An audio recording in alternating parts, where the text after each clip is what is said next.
នេះគឺជាផ្លូវដែលទៅកាន់ទឹកជ្រោះចម្បក់នៅលើភ្នំគិរីរម្យបើសិនជាលោកអ្នកធ្វើ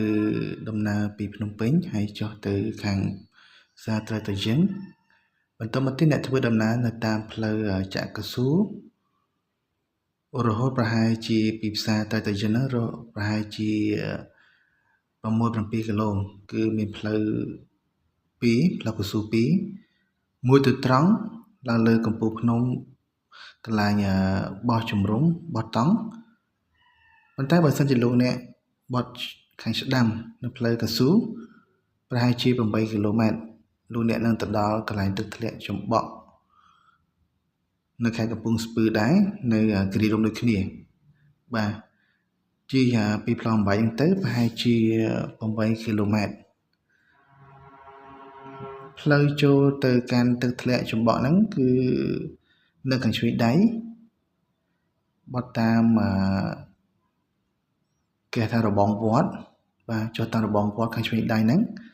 ចូលទៅក្នុងប្រហែលជា1 គីឡូ 2 គីឡូទៀតគឺនឹងមានកន្លែងផ្ញើកង់ផ្ញើម៉ូតូនិងផ្ញើរថយន្តបន្តមកទៀតលោកអ្នកអាចទុកម៉ូតូឡានផ្ញើជាមួយនឹងអ្នកលក់បានហើយធ្វើ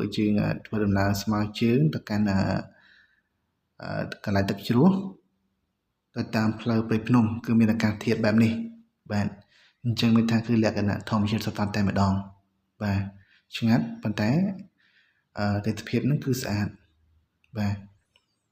លោកអ្នកអាចធ្វើដំណើរស្មើជើងទៅកាន់ទឹកធ្លាក់ចំបក់ហ្នឹងគឺប្រហែលជា1 គីឡូបាទ1 គីឡូហើយនឹង800 ម៉ែត្រអញ្ចឹងវាស្មើជាមួយនឹង1800 ម៉ែត្របាទប្រហែលជាប៉ុណ្ណឹងប៉ុន្តែគឺផ្លូវឡើងភ្នំគឺវានេះបន្តិចវាពិបាក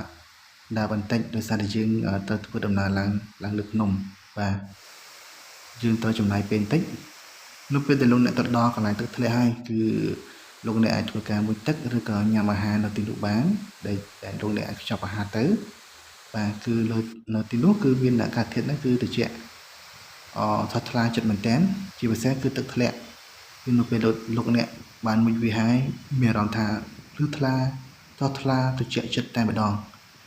បាទលោកអ្នកអាចធ្វើដំណើរទៅបានដោយសេចក្តីរីករាយបំផុត